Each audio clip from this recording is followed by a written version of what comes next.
They came on a cold dawn, when the horizon was silver and still, and the oceans breathed mist into the morning. No one knew it was the last sunrise humanity would share as one species. By noon, the skies were no longer blue. It began with light, a shimmering lattice above the stratosphere, as if the heavens had been webbed by glass. Then sound, a low vibration that made windows hum and rivers ripple. The news channels thought it was a meteor shower until the first city vanished. Over New York, a sphere of darkness bloomed, silent, clean, and absolute. The Empire called it a stellar compression detonation. To those below, it was God's hand closing. The first screams went unheard in space. Captain Daniel Reeve watched it happen from the upper atmosphere, aboard the ISS Dauntless, one of Earth's few orbital defense platforms. The Dauntless wasn't built for war. It was a research station with experimental lasers that could barely singe an asteroid. But when the alien ships unfolded from their void portals, the crew stood at their posts anyway. Reeves' knuckles were white around the console. "Target locks," he said. "Anything." "Give me something." "Sir," Lieutenant Eli Navarro's voice cracked. "Their profiles don't match anything in the database. They're folding space faster than our systems can track." The alien fleet shimmered like reflections in broken glass, long, crescent-shaped vessels drifting in absolute silence. They didn't communicate. They didn't demand surrender. They simply began harvesting orbit. The first orbital ring shattered within seconds, raining steel into the Pacific. Reeves stared at the chaos, then muttered the words that would echo through every surviving transmission of that day. "They're not here to conquer. They're here to erase." Down on the ground, Dr. Mara Vance stood among the ruins of her research lab outside Denver, watching the sky rain metal. She was one of the world's leading xenobiologists, though she had never seen a living extraterrestrial until that moment. One of the smaller ships descended like an inverted thundercloud, its hull rippling with shifting light. It emitted no flame, no heat. It simply unwove matter around it. The mountainside folded into ash. Her husband and child were gone before she could scream. Mara crawled through the rubble, bleeding and half-deaf, as the ship passed overhead. Its surface flickered, and for a moment she saw faces, human faces, projected like ghosts across its hull. Every expression was one of terror. She realized with sickening clarity what powered the invaders' engines. They were using minds, souls, extracted and bound into machines. Across the world, humanity fell in weeks. Nations collapsed not because of weakness, but because no weapon could touch the enemy. Kinetic rounds passed through their shields like dust through glass. Nuclear detonations blinked harmlessly against their hulls. The United Nations' final transmission was one sentence, repeated across all frequencies: "Earth is lost. Evacuate if you can," but not everyone fled. On the 17th day of the invasion, deep beneath the Alaskan ice, Reeve found Mara Vance. He'd been shot down days earlier, his escape pod crashing near a half-abandoned research bunker. He'd lost half his crew, some to exposure, some to despair. When he stumbled into the underground lab, bleeding and delirious, Mara was already there, wiring alien fragments to human tech, eyes red and hollow. "You're military," she said when he entered, aiming a pistol she could barely lift. "Good, I need soldiers," he laughed, dry and broken. "Lady, the war's over." She shook her head. "Not yet." Mara showed him what she'd built, or rather, what she was trying to build. The alien hull fragments still pulsed faintly, responsive to neural frequencies. Human brainwaves could interact with them, painfully but effectively. She'd discovered that human rage, raw emotional energy, disrupted the alien material's stability. "Emotions," she whispered. "They fear our emotions." Reeve thought she was insane, but when he laid his hand on the alien, Shard, and remembered the burning of New York, the faces of his crew, screaming in the void, the Shards screamed back, fractured. And for the first time since the invasion began, alien metal bled. From that moment, the survivors changed. They learned to channel grief into resonance, their hatred into frequency. Their screams became weapons. Mara called it the resonance drive, a fusion of human emotion and alien tech. It ran on something no machine had ever harnessed before: rage. Within months, the underground resistance grew, silent, hidden, and furious. Across continents, the survivors called themselves the Vengeance Accord. They didn't fight for victory anymore. They fought for memory. When the first alien vessel fell over the frozen ruins of Berlin, its explosion was heard from orbit. The human fleet, what little remained, lit their engines for the counterstrike. Captain Reeve led the first assault. The Dauntless II wasn't a ship of steel. It was a fortress of emotion. Its core thrummed with the synchronized rage of 10,000 pilots, all linked to the resonance network. Their fury pulsed through the void like a heartbeat. When they charged the alien line, the galaxy itself seemed to tremble. The Empire responded with overwhelming force. Hundreds of vessels unfolded from hyperspace, surrounding Earth like a crown of knives. But for the first time, the aliens hesitated. Human ships burned with light they could not quantify. A primal, radiant fury that defied physics. Mara's voice came through the comms, calm and trembling. They thought emotion was weakness. Let's teach them otherwise. Reeve's final transmission was a whisper through static. For Earth. The Dauntless II rammed the Empire's command vessel, and for an instant, every mind on both sides felt it. The human rage, the grief, the defiance. It spread through the alien network like wildfire. And their machines, built to absorb consciousness, couldn't contain it. They fractured. They burned, and the skies fell silent. When the flames died, Earth was a scarred world. Oceans blackened, continents shattered. The stars above flickered dimly through clouds of glass dust. But among the ashes, a signal pulsed, faint, persistent, human. We endure. For 1,000 years, the stars did not speak. When the last echoes of the Battle of Earth faded, the galaxy itself seemed to hold its breath.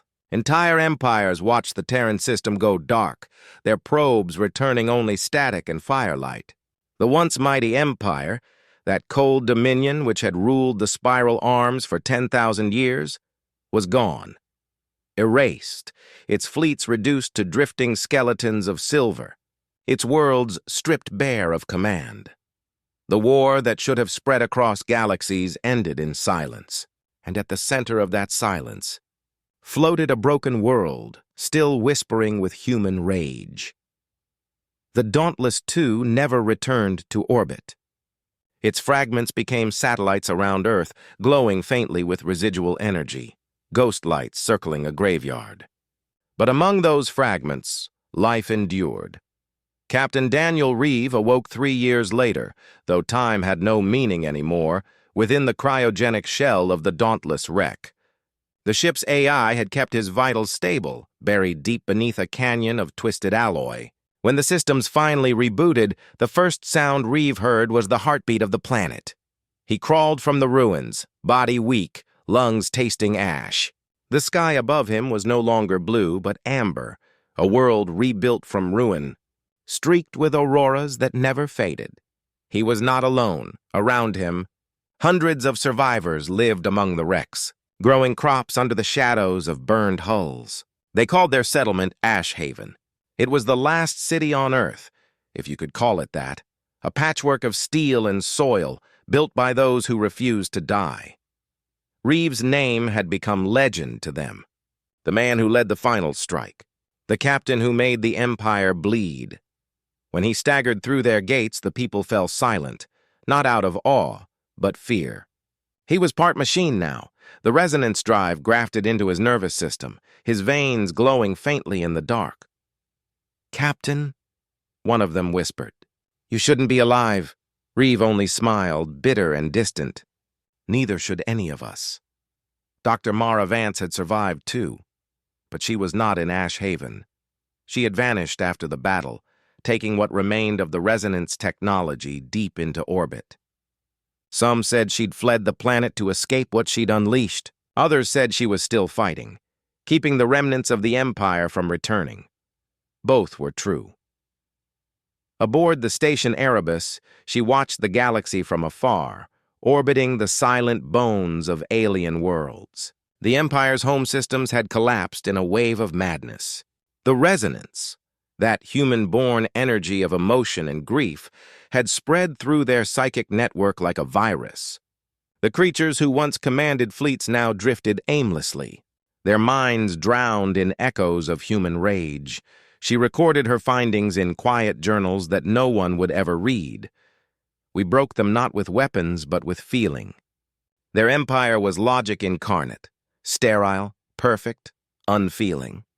We infected them with everything they could not understand. But the virus did not stop with the aliens.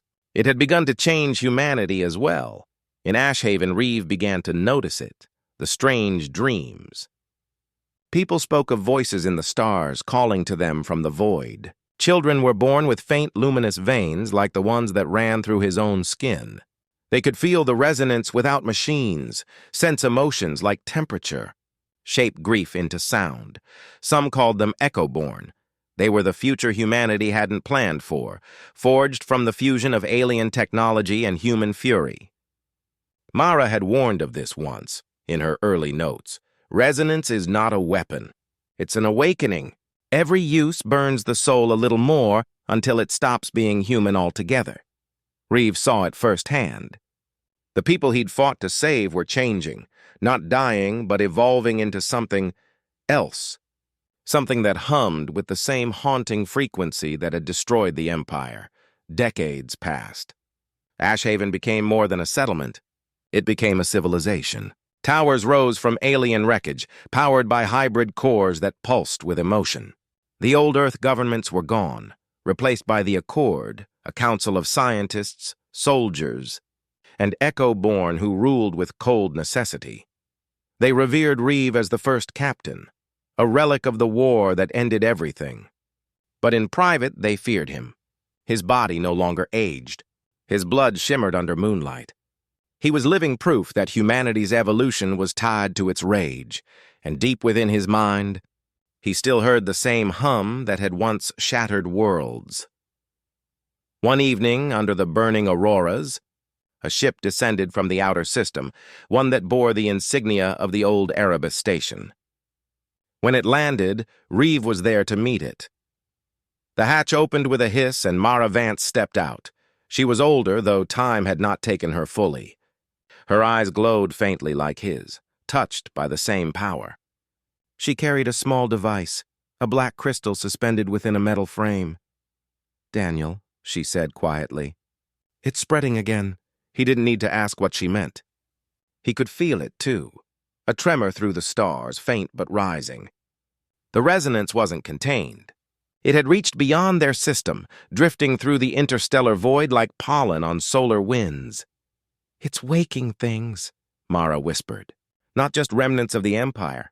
Other species, machines, worlds. The galaxy is remembering what we did." Reeve's gaze lifted to the night sky. The silent stars. They flickered now, one by one, like the eyes of something stirring after a long sleep. That night, the people of Ashhaven gathered to watch the northern sky. For the first time in centuries, a light other than the auroras appeared above the horizon. Not a falling star, not debris, but something vast and deliberate, an incoming vessel. Mara's hands trembled. "It's not human." Reeve's voice was low, calm, resigned. "They're coming back, but the scanners told a stranger story." The ship bore no Empire signatures. Its structure was warped, twisted, alive. It moved like something dreaming of flight rather than piloting it. It was alien, yes, but its energy matched the resonance exactly. A creation born from their own rage. And then, as it entered the atmosphere all across the world, the echo-born began to scream. Not in fear, in recognition. The skies burned again, not in conquest but rebirth. Every tower, every machine, every person touched by the resonance pulsed in sync. The planet trembled as the strange vessel landed outside Ashhaven, carving glass into the soil. From within the radiant hull, a figure stepped out. neither human nor alien, its voice resonating across every frequency. "You taught the stars to feel," it said, "and now they dream of you." Reeve felt his heart stop. The weapon they'd forged to survive had become a language, a force that reached beyond death, beyond reason. Mara turned to him, her face pale under the burning sky. "What have we done?" He looked up at the ship, at the stars that were beginning to stir, and whispered, "We ended gods," and became one. The stars had begun to whisper again. For 1,000 years, the galaxy had slept under a veil of silence, the Empire reduced to dust, the human survivors building their world from ruin. But now light returned to the void, not from suns, but from something deeper, a pulse, a rhythm, the heartbeat of an awakened cosmos. And at the center of that rhythm stood Earth, scarred, defiant, and alive. Captain Daniel Reeves stood on the cliffs above Ashhaven, the stormlight dancing across the horizon. Below him, the alien vessel, the one that had descended like a god's messenger, rested in the valley, its hull shimmering like liquid glass. Around it gathered thousands of people, soldiers, scientists, and Echo-born alike. They did not approach it in fear. They approached it like pilgrims. It had spoken once through every machine and every mind with words none could forget.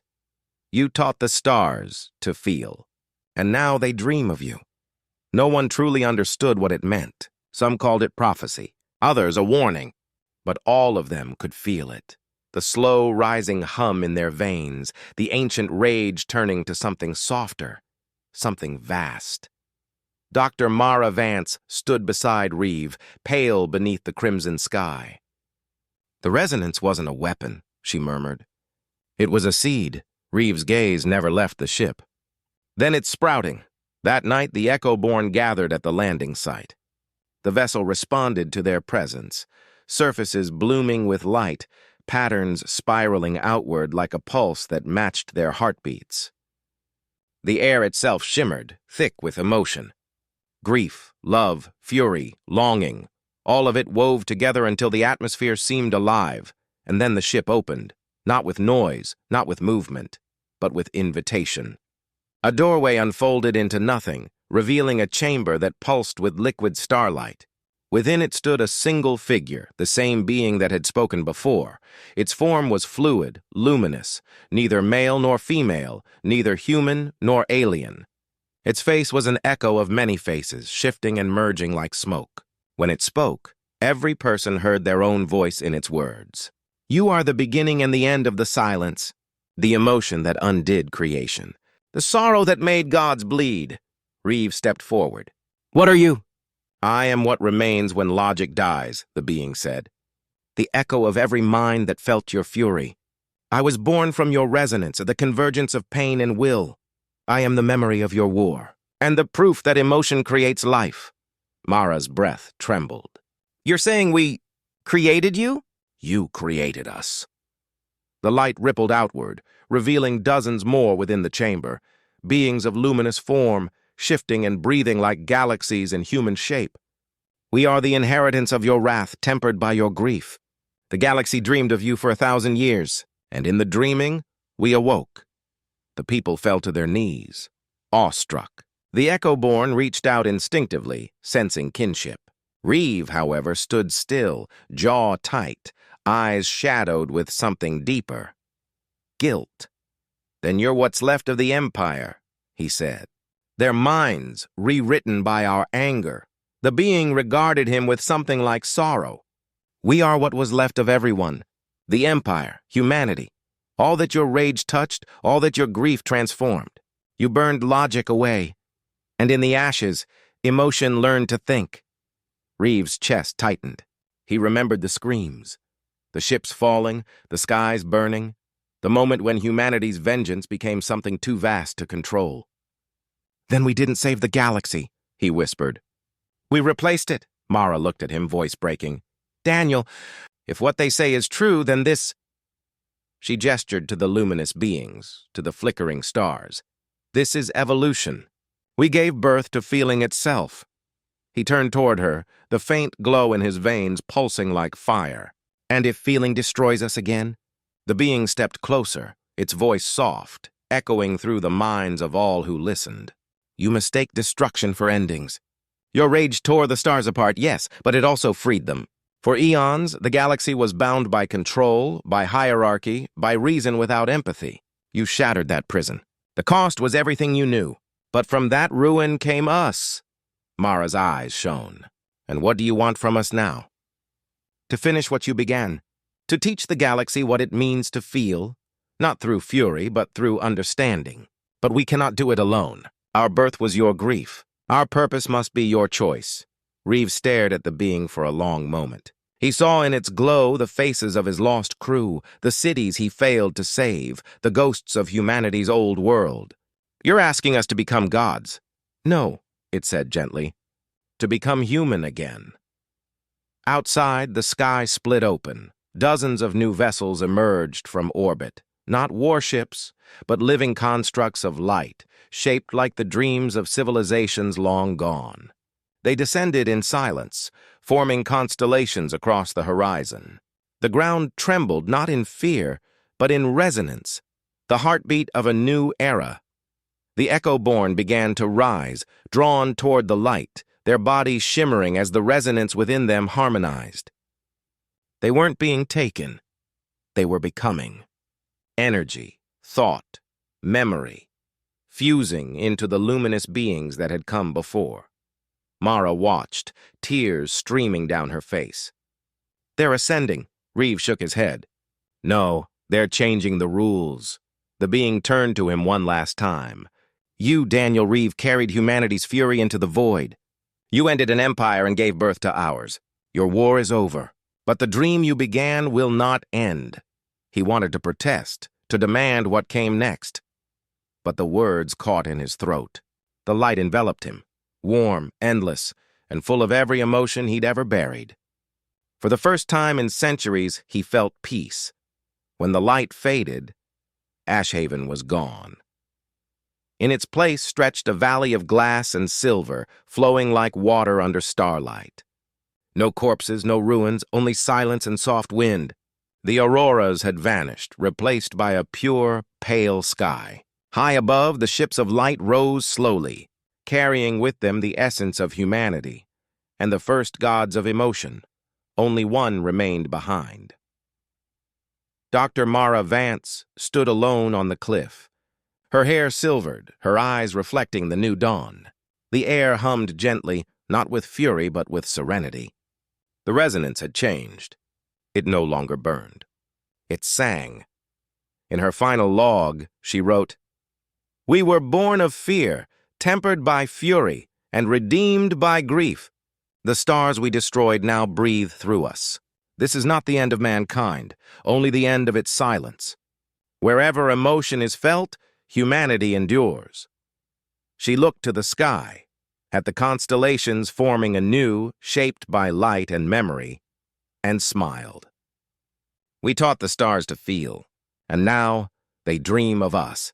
In the ruins of a forgotten world on the galactic rim, a young traveler discovered an ancient artifact buried beneath glassy soil, a black crystal, still pulsing faintly with warmth. When they touched it, a whisper filled their mind, not in words but in feeling, a memory of fury, a fragment of love, a promise that the stars would never sleep again.